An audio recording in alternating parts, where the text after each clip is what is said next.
మీ బట్టలకి సాఫ్టింగ్ ప్రొటెక్షన్ ఇచ్చే సరైన ప్రొడక్ట్ ఎలిమ్ ఫ్యాబ్రిక్ కండిషనర్.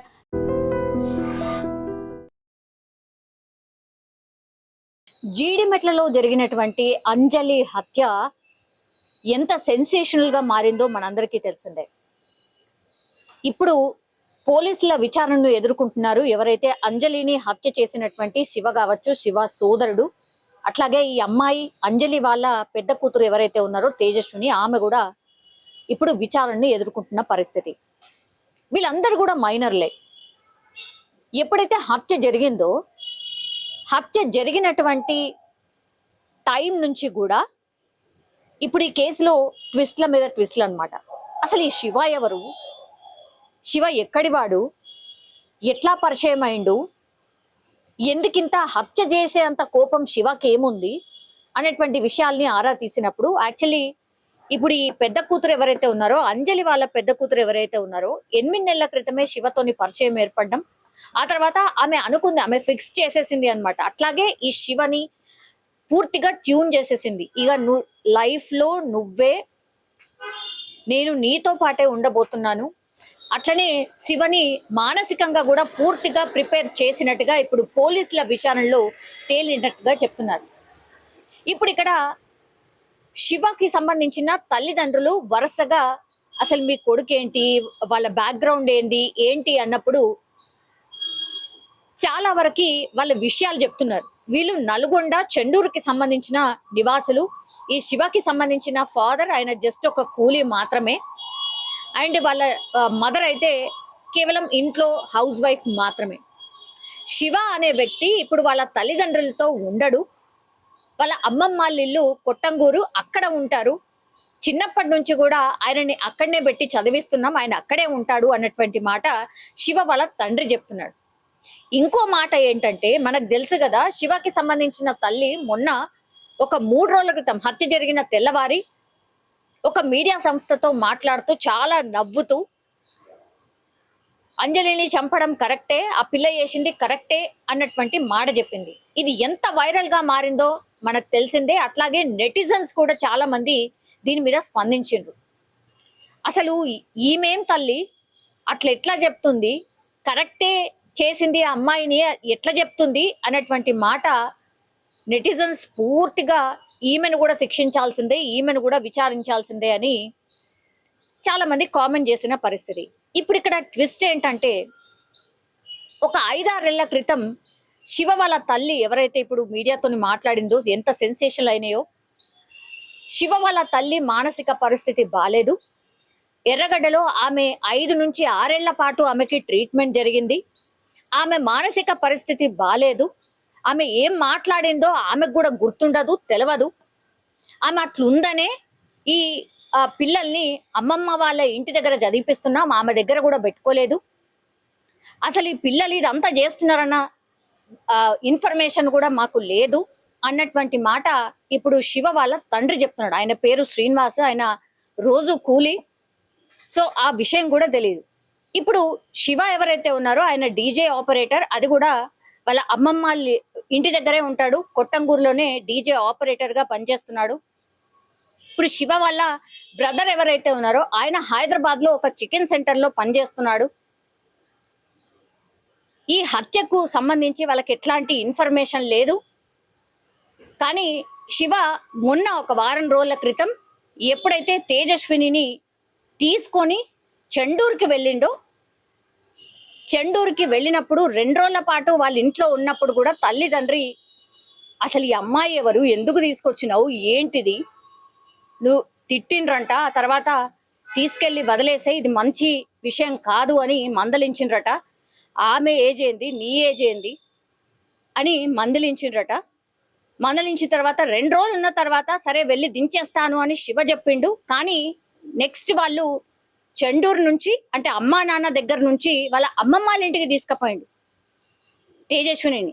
అక్కడ ఒక రోజు ఉన్న తర్వాత పోలీసులకు ఇప్పుడు అంజలి కంప్లైంట్ చేసింది, మా అమ్మాయి కనిపించట్లేదు, ఇగో ఈ శివ అనే వ్యక్తి తీసుకుపోయి ఉంటాడు అని కంప్లైంట్ చేయడంతో పోలీసులు ఆమెను ఈ శివ దగ్గర నుంచే పట్టుకొని తీసుకొచ్చి కౌన్సిలింగ్ చేసి పోక్సో చట్టం కింద కేసు ఫైల్ చేసి నోటీసులు ఇచ్చి ఆ తర్వాత శివకు వార్నింగ్ ఇచ్చిండ్రు. అట్లాగే ఈ అమ్మాయికి కూడా వార్నింగ్ ఇచ్చి వాళ్ళ అమ్మ దగ్గర అంజలి దగ్గర వదిలేసి వెళ్ళిపోయింది.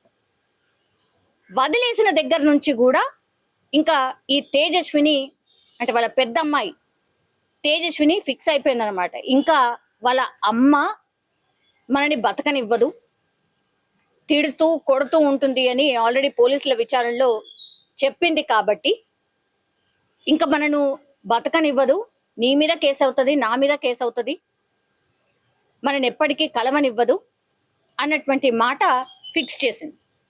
అక్కడి నుంచే ఇంకా మర్డర్ చేస్తే కానీ మనకు ఈ లొల్లి లేకుండా ఉండదు అన్నటువంటి మాట చెప్పిన తర్వాత శివని పూర్తిగా ప్రిపేర్ చేసింది. అప్పటికి శివ వారించాడట, వద్దు ఇట్లాంటి డిసిషన్ ఎంతవరకు కరెక్ట్ కాదు, కొన్ని డేస్ ఆగుదాము, నువ్వు మైనర్ అట్లాగే నేను మైనర్ అయిన తర్వాత అప్పుడే పెళ్లి చేసుకోగలుగుతాం, లేకపోతే ఈ పెళ్లి చెల్లదు అని ఎంత చెప్పినా ఏమి చెప్పినా వినలేదు. కాబట్టి ఇంకా శివకి బ్లాక్మెయిల్ చేయడం స్టార్ట్ చేసింది తేజస్విని.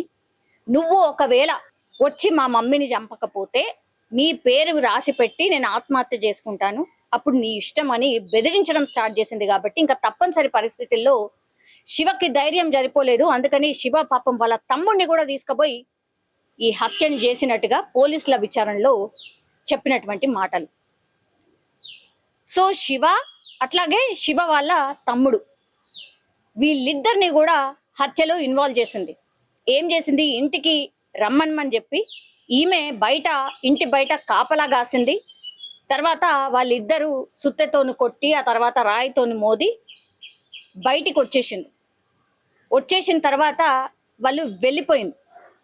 లోపలికి తేజస్వి మళ్ళా లోపలికి వెళ్ళి చూసేసరికి అమ్మ గదులుతోంది. మళ్ళా బతికి ఉంటే ఇంకా మనని బతకనివ్వదు అనుకుంది. మళ్ళీ కాల్ చేసింది వాళ్ళిద్దరికి. మళ్ళీ వాళ్ళు వచ్చి చున్నీతో బిగించి ఆమె చనిపోయే వరకు అక్కడే ఉండి ఆమె చనిపోయింది అని నిర్ధారించుకున్న తర్వాతనే శివ వాళ్ళ అమ్మమ్మ వాళ్ళ ఇల్లు కొట్టంగూరికి వెళ్ళిపోయిండు. ఆ తర్వాత వాళ్ళ తమ్ముడు చికెన్ షాప్ సెంటర్లోనే హైదరాబాద్లోనే పనిచేస్తాడు కాబట్టి ఆయన యథావిధిగా చికెన్ షాప్ సెంటర్కి పోయి ఆయన పనిచేసుకుంటున్నాడు. సో పోలీసులు ఎంట్రీ ఇవ్వడం, ఆ తర్వాత ఇన్వెస్టిగేషన్ చేయడం, అక్కడ ఉన్నటువంటి అన్నిటినీ క్లూస్ సేకరించడం, ఆ తర్వాత తేజస్విని ఫోన్ తీసుకొని చూసినప్పుడు ఇవన్నీ విషయాలు బయటకు వచ్చినాయి. అప్పుడు శివ వాళ్ళ తమ్ముడు అసలు వీళ్ళేం ప్లాన్ చేసిర్రు పూర్తిగా సమాచారం సేకరించిన తర్వాత ఈ కేసుకి సంబంధించి ఆ తర్వాత ఏం జరిగింది అనేది మనందరికీ తెలిసిందే.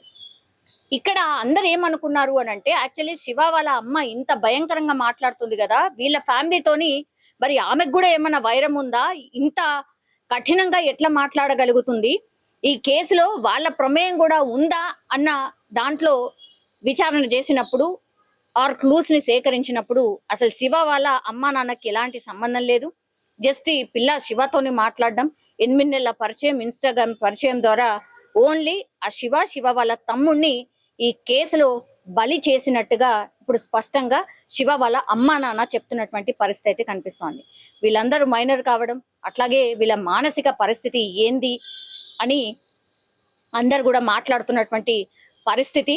అండ్ ఇంకోటి ఏంటంటే, వీళ్ళందరూ కూడా మైనర్స్ కావడంతో వీళ్ళని జువెనైల్ దానికే తరలిస్తారు తప్పించి వీళ్ళకు శిక్ష ఇంకేదో ఈ విచారణలో ఇంకేమైనా బయటకు వస్తాయా అని విచారిస్తున్నారు తప్పించి యాక్చువల్లీ శివ వాళ్ళ మదర్ ఇన్వాల్వ్మెంట్ ఎక్కడా లేదు అని పోలీసులు ఒక నిర్ధారణకు వచ్చినట్టుగా అయితే మనకైతే అర్థమవుతోంది. వాళ్ళ ఫ్యామిలీ మెంబర్స్ కావచ్చు, తెలిసిన వాళ్ళు కావచ్చు, చుట్టుపక్కల వాళ్ళు కావచ్చు అదే చెప్తున్నారు. అసలు నా భార్యకి మానసిక పరిస్థితే బాలేదు, అట్లాంటి ఆమె ఏదో ఒక న్యూస్ ఛానల్ మైక్ పెట్టగానే ఏదో మాట్లాడేసింది, కన్న కొడుకులు అంత నేరం చేస్తే కూడా నవ్వుకుంటా ఎట్లా మాట్లాడగలుగుతుంది అని మిగతా వాళ్ళు, అంటే వాళ్ళ చుట్టుపక్కల వాళ్ళు కాదు, మిగతా వాళ్ళం మనం ఎవరైనా చూసిన వాళ్ళము మనం అదే అనుకున్నాం. కానీ తీరా చూస్తే ఆమె మానసిక పరిస్థితి బాలేదు అని అక్కడ చుట్టుపక్కల ఉన్న వాళ్ళు, వాళ్ళ ఊర్లో ఉన్నటువంటి వాళ్ళు చెప్పినటువంటి మాటలతోని ఓకే ఈమె మానసిక పరిస్థితి బాలేదు కాబట్టి ఇలా మాట్లాడి ఉంటుంది అని ఇప్పుడు చాలా మంది మాట్లాడుకుంటున్నటువంటి పరిస్థితి కనిపిస్తుంది. అందుకే 3-4 రోజులైనా సరే ఇప్పుడు పోలీసుల విచారణ కోసం అయితే ఎక్కడ వాళ్ళ అమ్మా నాన్నను పిలిచిన దాఖలాలు అయితే లేవు. అందుకే వాళ్ళు కూడా కొంత తెలుసుకున్నారు కాబట్టి అసలు ఈ అమ్మా నాన్న ఇన్వాల్వ్మెంట్ లేనట్టుంది అని పోలీసులు కూడా ఒక అంచనాకు వచ్చినట్టుగా కూడా చెప్తున్నారు. కానీ అత్యంత బాధాకరం యాక్చువల్లీ కేవలం వాళ్ళ అమ్మాయి ఎవరైతే అమ్మ మీద కోపం పెట్టుకోవడం, ఆ తర్వాత ఇదంతా హత్యకు కూడా కుట్ర చేయడం అండ్ ఇందులో పూర్తిగా శివని బలి చేయడంతో ఇప్పుడు అందరు కూడా ఈ అమ్మాయి గురించే మాట్లాడుకుంటున్న పరిస్థితి కనిపిస్తోంది. ఇప్పటికైతే కేసుకి సంబంధించి విచారణలో తెలిసినటువంటి నిజాలు ఇవి. నిజంగా ప్రస్తుతం ఉన్నటువంటి సమాజం దేనికి ప్రయారిటీ ఇస్తుంది? ఆర్థిక సంబంధాల చుట్టూ మాత్రమే తిరుగుతోంది. మళ్ళీ ఎన్నికలంగానే చాలా విరక్తి కలుగుతున్నాం. మంచి అనిపిస్తుంది కదా, లేడీస్ కూడా ఛాలెంజింగ్ జాబ్స్ చేసినప్పుడు చాలా బాగుంటది. ట్రాఫిక్ అసిస్టెంట్స్ గా నియమించిన ట్రాన్స్జెండర్స్ అందరితో సాల్యూట్ చేయించుకుంటున్నారు. ఫుడ్ డెలివరీ ఇవ్వటానికి వెళ్ళినటువంటి డెలివరీ బాయ్ అనిల్ పై కళ్ళ ముందు